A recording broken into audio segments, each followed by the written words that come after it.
He mentioned it so offhandedly, as if it were nothing more than a casual detail about the weather. "My ex is coming to Christmas dinner," he said, without a hint of hesitation. I smiled, the kind of smile that looked right but felt wrong. He didn't notice how my hand stiffened around a glass or how my voice didn't match my face. He hadn't noticed much of anything for a long time. That was his first mistake. When I met him years ago, I mistook his quiet nature for depth. I thought he was reflective, deliberate, someone who chose his words carefully. I learned later that silence could be the best disguise for a liar.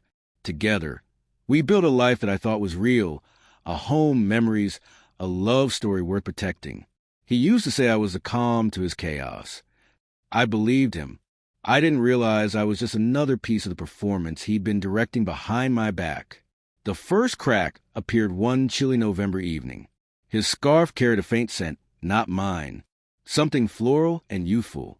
When I asked about it, he brushed it off. "Must have been from the office," he said lightly. A half-truth, the kind that sounds harmless until it festers.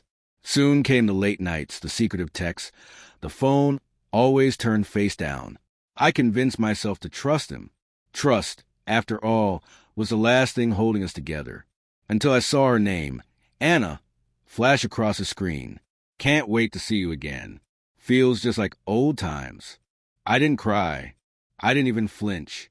I simply stared until the screen went dark, and in that moment, something inside me shifted. I stopped being his wife. I became his consequence. I didn't confront him. Not yet. Anger is fleeting, but revenge demands patience. So I acted like everything was fine. I cooked his favorite meals, laughed when he made lazy jokes, even encouraged him to catch up with Anna. All the while, I was studying every move, every lie, and then, like a gift from fate, I discovered Anna was engaged. His beloved ex was set to marry a man named Daniel, a financial advisor, polished, respectable, and blissfully unaware. That's when the idea took shape. I called Anna myself, feigning warmth and innocence. I told her how excited I was to finally meet her, how much my husband had spoken to her, how wonderful it would be if she joined us for Christmas dinner. She hesitated, then agreed, her tone soft, uncertain, flattered, perfect. A few days later, I contacted Daniel. I said I was organizing a surprise holiday gathering for my husband and some old friends, and that it would mean the world if he came. He accepted without a second thought. Christmas night arrived glowing with soft lights and quiet deceit. The table sparkled. The air smelled of cinnamon and secrets. My husband looked smug, pleased with himself in that old familiar way that used to charm me. Anna arrived first, elegant, confident, her lipstick the same deep red she used to wear when she was his. I caught the flicker in his eyes when he saw her. Then came the doorbell again. "Who else is coming?" he asked casually. "Just a few friends," I replied, smiling. When Daniel walked in, the room froze. Anna's face drained of color. My husband's expression faltered, the truth crawling across his face like a shadow. Daniel looked from her to him, and then it all clicked. The silence that followed was sharp enough to cut glass. I raised my glass and said softly, "Merry Christmas," to old flames and new beginnings. The tension shattered. Anna's hand shook. Daniel's jaw tightened. My husband stared at me like I just pulled the floor out from under him, which, in a way, I had. The truth came tumbling out between them. Accusations, tears, hollow apologies.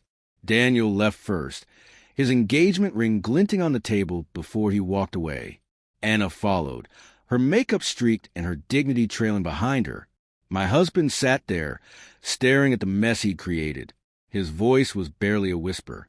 "You planned this." I looked at him, calm and unshaken. "Of course." He moved out 2 weeks later. I let him keep the house. Too many lies soaked into those walls.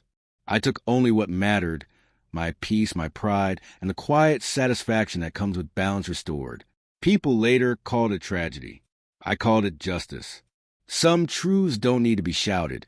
Sometimes they're best served over dinner, with a smile and a glass of red. And when I remember that night, the shock in his eyes, the silence that followed, I don't feel guilt, just peace. After all, he said his ex was coming to Christmas dinner. I only made sure she didn't come alone.